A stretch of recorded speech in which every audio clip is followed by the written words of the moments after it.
Olá, pessoal! Sejam muito bem-vindos. Hoje nós vamos mergulhar em uma das obras mais importantes e, sinceramente, mais enigmáticas de toda a literatura antiga, o livro do profeta Isaías. Ele é um verdadeiro quebra-cabeça acadêmico. Pensem comigo. Como é que um único livro, escrito há quase 3.000 anos, pode soar como se tivesse sido escrito por várias pessoas diferentes em épocas completamente distintas? De um lado, a gente tem um profeta alertando sobre a invasão do Império Assírio lá no século VIII a.C. De repente, do outro lado, surge uma voz de consolo e esperança, falando diretamente para exilados na Babilônia mais de 150 anos no futuro. Nesta aula, nós vamos fundo nesse mistério. Vamos desvendar não só a mensagem poderosa do livro, mas também o debate intenso sobre quem o escreveu, sua estrutura genial e o legado incrível que ele deixou. O nosso roteiro de hoje vai ser o nosso mapa nessa investigação. A gente começa com uma introdução ao profeta e a esse paradoxo que ele nos apresenta. Depois, vamos analisar a famosa tese da divisão acadêmica. Em seguida, vamos ver os argumentos pela unidade do livro. Daí, a gente explora a sua arquitetura literária, que é incrível, mergulha no seu coração teológico e, por fim, a gente amarra tudo numa conclusão com algumas reflexões. Vamos lá? Então, para começar, vamos conhecer um pouco melhor o homem por trás do livro e o enigma que tem fascinado e também dividido os estudiosos por séculos. E aqui está a grande pergunta que vai nos acompanhar durante toda a aula. Porque, olha, quando você lê o livro de Isaías do início ao fim, a mudança de tom é gritante, é inegável. Os primeiros 39 capítulos são, na sua maioria, uma coleção de avisos, de juízos, o tom é sério, a ameaça principal é o Império Assírio, mas aí você vira a página para o capítulo 40 e é como se tudo mudasse. A linguagem fica poética, cheia de consolo, de esperança. O cenário não é mais Jerusalém antes da destruição, mas o exílio na Babilônia 1 século e meio no futuro. Como é que a gente explica isso?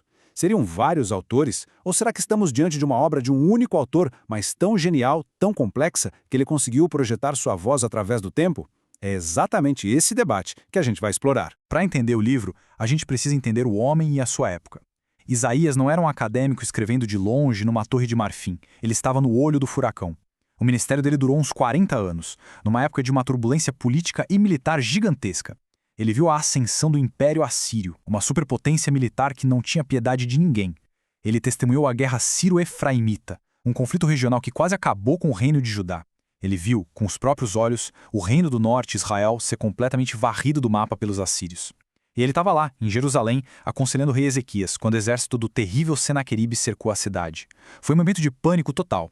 As palavras dele não eram teóricas, eram respostas diretas, urgentes e, segundo a fé, divinamente inspiradas para as crises do seu tempo. E a tradição nos dá um retrato ainda mais humano e até trágico dessa figura.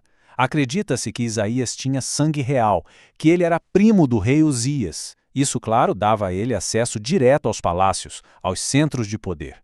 Mas essa posição não o protegeu da perseguição, muito pelo contrário. Uma tradição bem antiga, que a gente encontra em textos como a Ascensão de Isaías, conta que o fim dele foi horrível. Ele teria sido martirizado durante o reinado do perverso rei Manassés, sendo cerrado ao meio dentro de um tronco de árvore. Claro, isso é um relato da tradição, não é um fato histórico que a gente possa comprovar, mas revela o quanto a mensagem dele era considerada perigosa, subversiva. Isaías não era só um mensageiro, ele era alguém que arriscou e talvez tenha perdido a própria vida por aquilo em que acreditava. Agora vamos para a grande reviravolta na história da interpretação de Isaías. Por milênios, ninguém duvidava que o livro tinha um único autor. Mas aí veio o iluminismo, trazendo uma nova maneira de ler textos antigos, a chamada crítica histórica.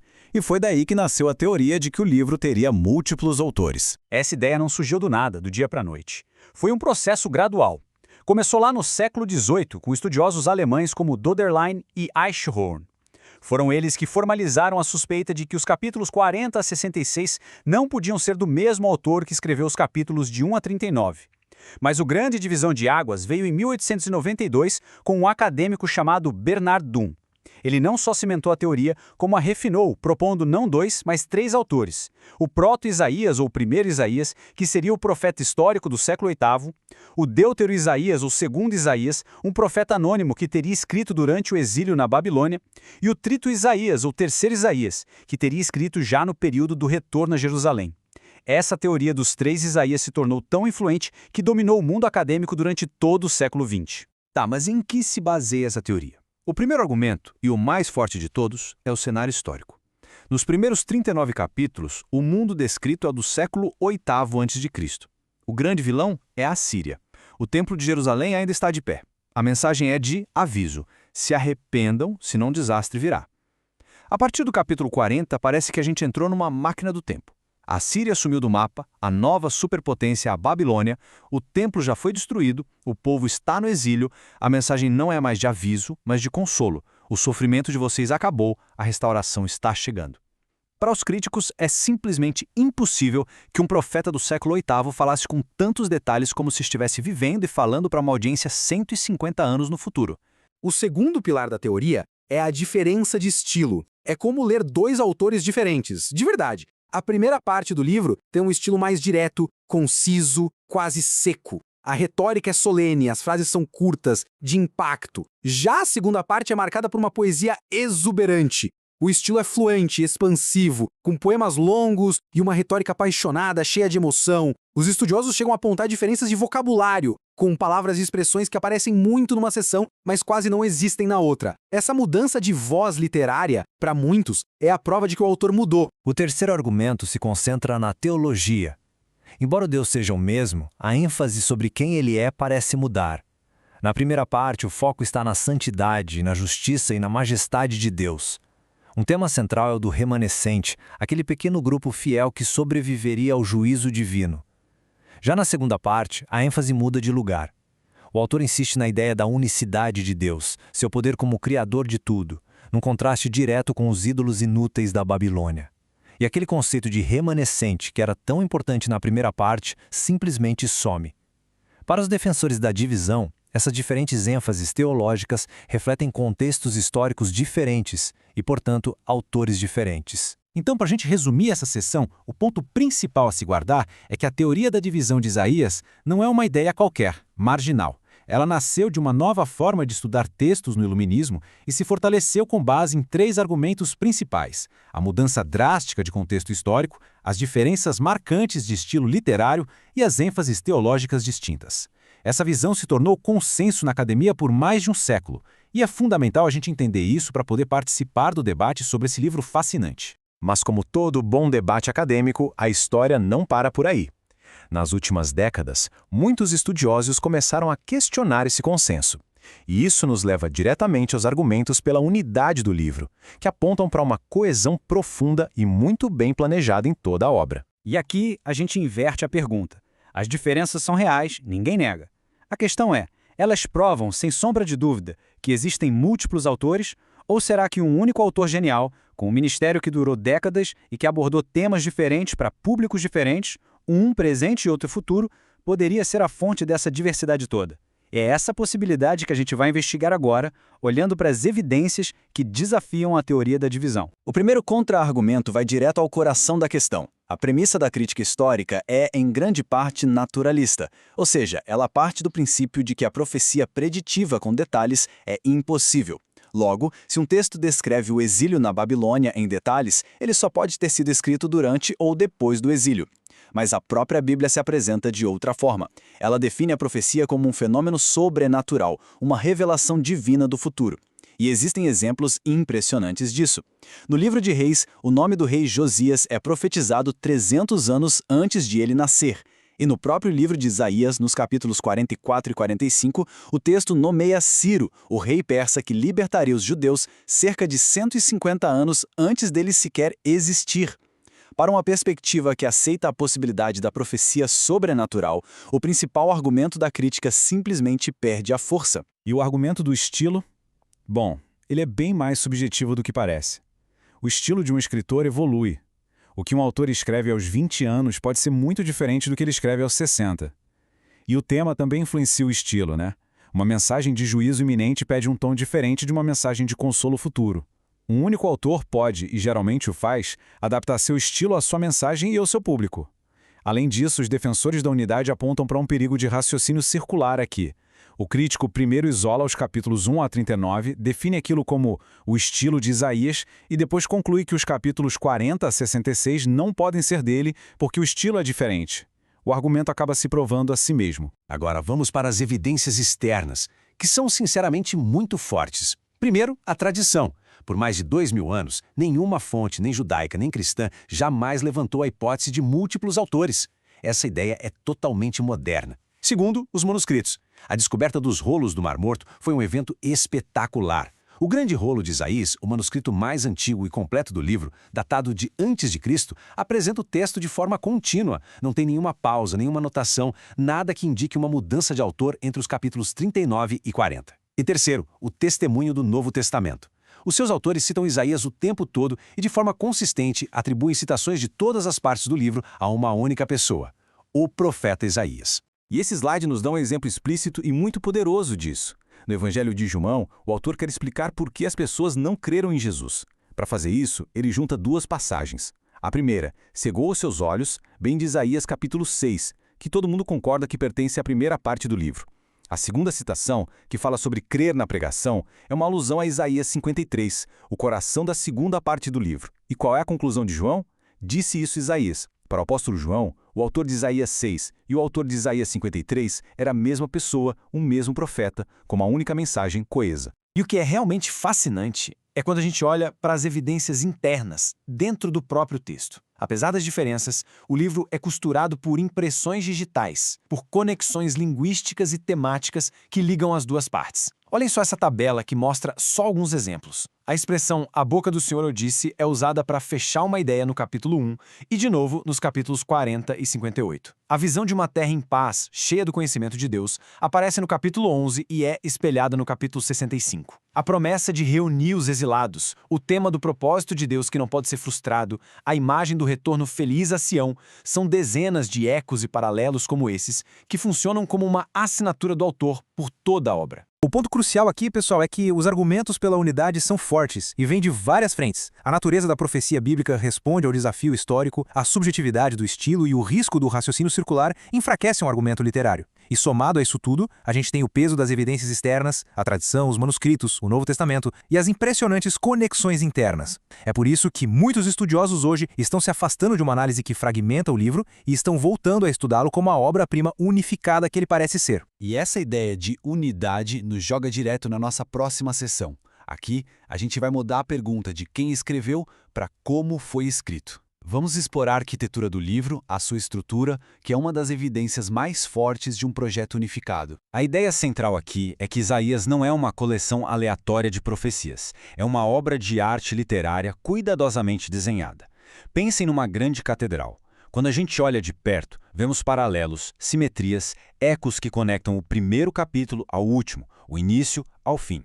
Esse design sofisticado sugere que havia uma mente unificadora por trás da obra final, alguém que não estava só juntando fragmentos, mas tecendo uma tapeçaria teológica e literária complexa e intencional. E este slide ilustra isso de forma brilhante com uma técnica chamada inclusio, ou estrutura de envelope, onde o final do livro retoma e resolve os temas do início. Vejam que incrível! No capítulo 1, Isaías abre o livro com uma cena de tribunal cósmico. Ele convoca os céus e a terra como testemunhas da rebelião do povo de Deus. Agora, pulem lá para o final do livro, capítulo 66. Como ele termina? Com a visão de novos céus e nova terra, que agora testemunham não a rebelião, mas a redenção final e o juízo dos rebeldes. O livro começa com um problema de proporções cósmicas e termina com uma solução de proporções cósmicas. Essa simetria não tem como ser coincidência, né? E essa arquitetura vai muito além. Existem seções inteiras que se espelham. Os capítulos 6 a 12 e 28 a 35, por exemplo, lidam com crises muito parecidas e seguem um padrão semelhante. O profeta confronta o rei, anuncia um juízo e depois promete um futuro glorioso. O próprio foco na Babilônia é colocado de forma estratégica. Ela é introduzida como a principal nação a ser julgada lá no capítulo 13 e depois reaparece no capítulo 39 para se tornar o foco de toda a segunda metade do livro. E para completar, a seção final do livro é organizada em um quiasmo, uma estrutura literária em forma de espelho, ABCBA, que coloca o clímax da glória do reino messiânico bem no seu centro. Tudo isso é evidência de um planejamento muito cuidadoso. Portanto, a análise da arquitetura do livro nos oferece uma nova lente para olhar esse debate. Em vez de ver uma colcha de retalhos de diferentes autores, a gente começa a ver uma tapeçaria intencional. As técnicas de envelope, os paralelos estruturais e a organização temática sugerem que, não importa qual tenha sido a história da sua composição, a forma final do livro de Isaías foi projetada para ser lida como uma obra literária e teológica única e coesa. Bom, agora que a gente já explorou o como o livro foi escrito, vamos para o quê.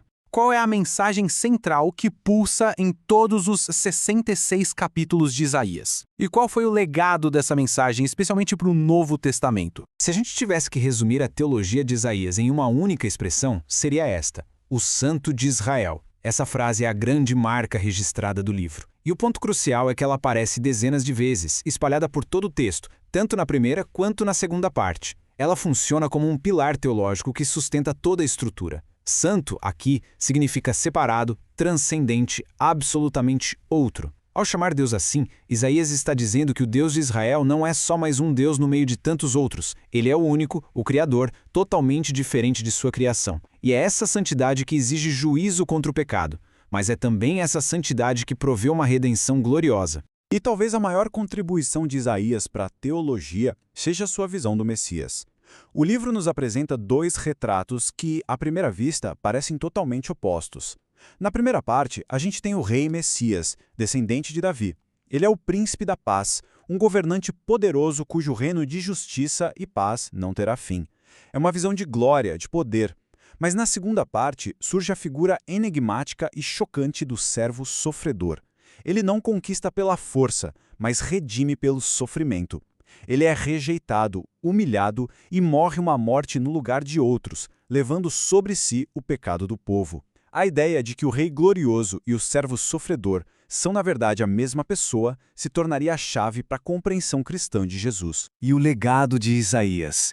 Gente, é simplesmente gigantesco. Quantas vezes vocês acham que o Novo Testamento cita ou faz alusão a Isaías? 194 vezes. Esse número faz de Isaías, de longe, o livro profético mais importante e influente para os primeiros cristãos.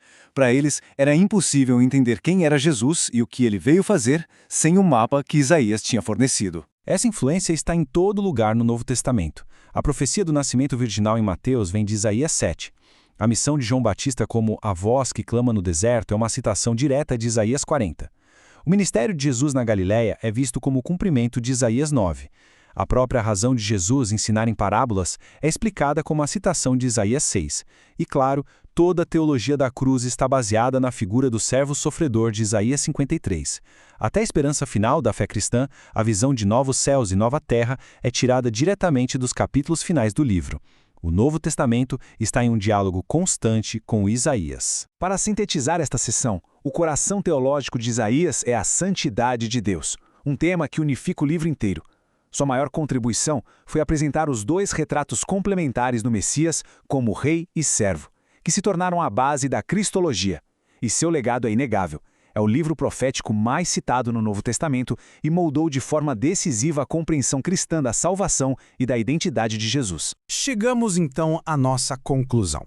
Vamos amarrar todos os fios do debate sobre autoria, estrutura e teologia para chegar a uma síntese de como podemos entender este livro monumental hoje em dia. Então, no fim das contas, qual é a resposta? Um autor ou três? A tendência acadêmica mais recente se afasta dessa briga. Muitos estudiosos hoje falam de Isaías como uma unidade complexa. O que isso quer dizer? Quer dizer que se reconhece que o livro pode ter tido uma longa história de composição. Talvez o profeta Isaías original tenha começado a obra e seus discípulos ao longo das gerações tenham expandido e aplicado seus ensinamentos a novos contextos, como o do exílio. No entanto, e este é o ponto-chave, o livro como nós o temos hoje não é uma colagem. Ele foi intencionalmente editado, moldado, para funcionar como uma obra única, coesa, com uma narrativa que vai do juízo à salvação. O foco mudou de ficar cavando as fontes para apreciar a obra de arte final.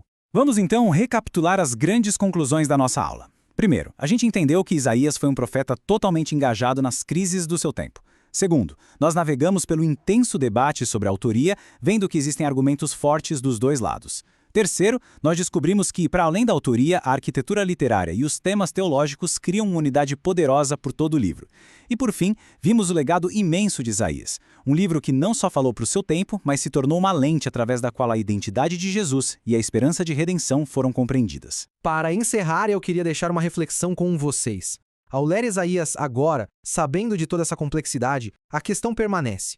Estamos diante das palavras de vários homens ao longo de séculos, registrando a história como ela aconteceu, ou estamos diante da visão unificada de um único gênio profético cuja mensagem foi tão divinamente projetada que pôde falar com precisão a um povo no passado, no futuro e continua a falar conosco hoje? Talvez a beleza do livro esteja exatamente nos forçar a confrontar essa questão. Eu agradeço muito a atenção de todos e espero que esta jornada por Isaías tenha sido tão instigante para vocês quanto é para mim.